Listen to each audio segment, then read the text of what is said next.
আসসালামু আলাইকুম রহমতুল্লাহ। সিএসএস এর বাংলা ভিডিও টিউটোরিয়ালে সকলকে স্বাগতম। আমি মোহাম্মদ এনামুল হক। এখন থেকে ধারাবাহিকভাবে আপনাদের সামনে সিএসএস এর টিউটোরিয়াল বা সিএসএস নিয়ে আলোচনা করব। তো আজকে প্রথম পর্ব সিএসএস এর। প্রথম পর্বে এর বেসিক কিছু তথ্য নিয়ে আমি আলোচনা করব এবং যা যা প্রয়োজন হবে সিএসএস করতে সেইটা নিয়ে আলোচনা করব। কি নিয়ে আলোচনা করব? সিএসএস এর বেসিক কিছু তথ্য। 2 নাম্বার হচ্ছে সিএসএস করতে যা যা প্রয়োজন হবে। 3 নাম্বার হচ্ছে সিএসএস এর সাহায্যে কি কি কাজ করা যায়। এই 3টা বিষয় নিয়ে আজকে আলোচনা করব। প্রথমে আসি সিএসএস সম্পর্কে প্রাথমিক কিছু ধারণা। সাধারণত ওয়েব পেজে স্টাইল শীটের মাধ্যমে অতি সহজেই ওয়েব পেজকে মনোগ্রাহী মানুষের গ্রহণযোগ্যতা রূপে উপস্থাপন করা যায়। এই এইচটিএমএল এর মাধ্যমে একটি ওয়েব পেজ বাহ্যিক রূপ, আর সিএসএস এর মাধ্যমে এর সৌন্দর্য পরিপূর্ণতা পায়।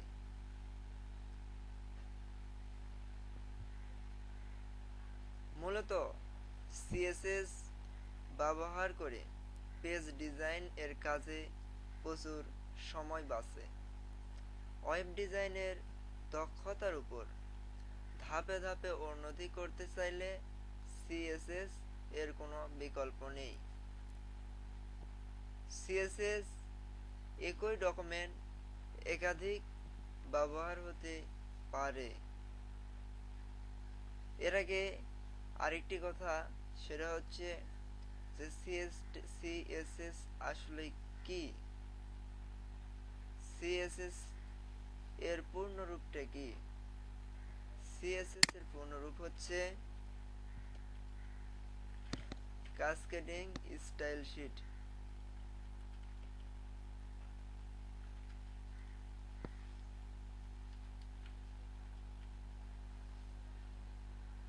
STYL style style sheet CSS এর পূর্ণরূপ কাসকেডিং স্টাইল শীট। এরপরে আসি সিএসএস করতে যা যা প্রয়োজন হবে। সিএসএস লেখার জন্য আলাদা কোনো টেক্সট এডিটর সফটওয়্যার ব্যবহার না করলেও হবে।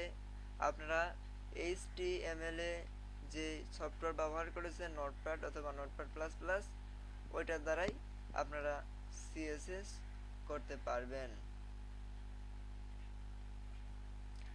ওইটার দ্বারাই কি করতে পারবেন? সিএসএস কোড করতে পারবেন।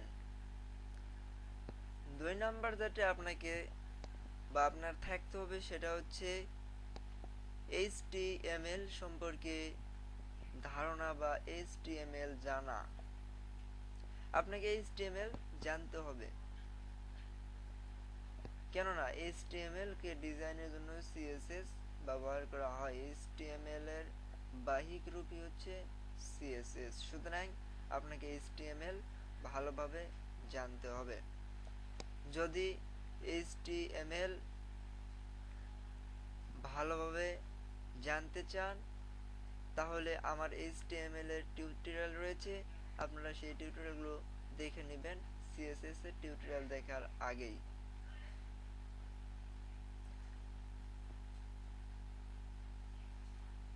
আর 3 নাম্বার যেটা, যে কোনো একটি ব্রাউজার হলেই হবে। যে কোনো একটি ব্রাউজার হলে হবে। তাহলে কি কি লাগবে? 1 নাম্বার হচ্ছে যে কোনো একটি টেক্সট এডিটর, হতে পারে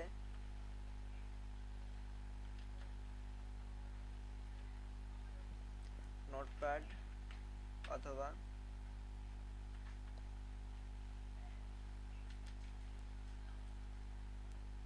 নোটপ্যাড প্লাস প্লাস। 1 নাম্বার কি, যে কোনো একটি টেক্সট এডিটর হতে পারে আপনার, সেটা নোটপ্যাড অথবা নোটপ্যাড প্লাস প্লাস। 2 নাম্বার হচ্ছে আপনাকে বা আপনার HTML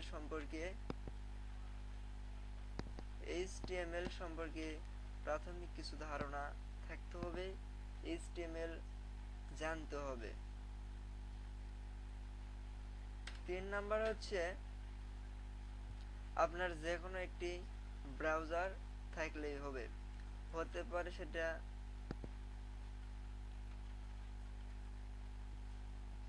ইন্টারনেট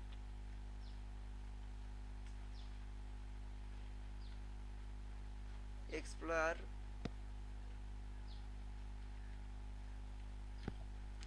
হতে পারে সেটা ইন্টারনেট এক্সপ্লোরার,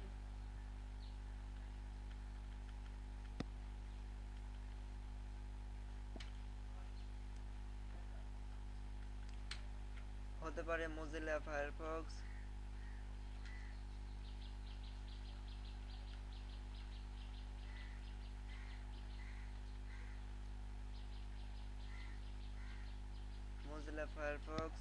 হতে পারে গুগল ক্রোম।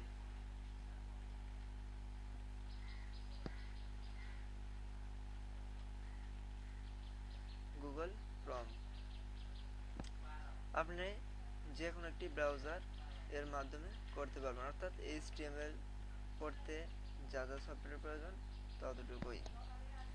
এখন সেটা হচ্ছে যে CSS কেন করবেন, CSS করে কি হয়, CSS দ্বারা কি কি কাজ করা যায়। তো চলুন দেখি CSS দ্বারা কি কি কাজ করা হয়। 1 নাম্বার, CSS এর মাধ্যমে HTML এর তৈরিকৃত পেজটি আরো দৃষ্টিনন্দন আকর্ষণীয় করে তোলা যায়। 2 নাম্বার হচ্ছে আপনি সময় বাঁচে, HTML এর মাধ্যমে কোড করে HTML এর মাধ্যমে একটা ওয়েব পেজকে সুন্দর ডিজাইন করতে যত সময় লাগবে, CSS এর মাধ্যমে তার চাইতে অনেক কম সময়েই আপনারা এটি করতে পারবেন।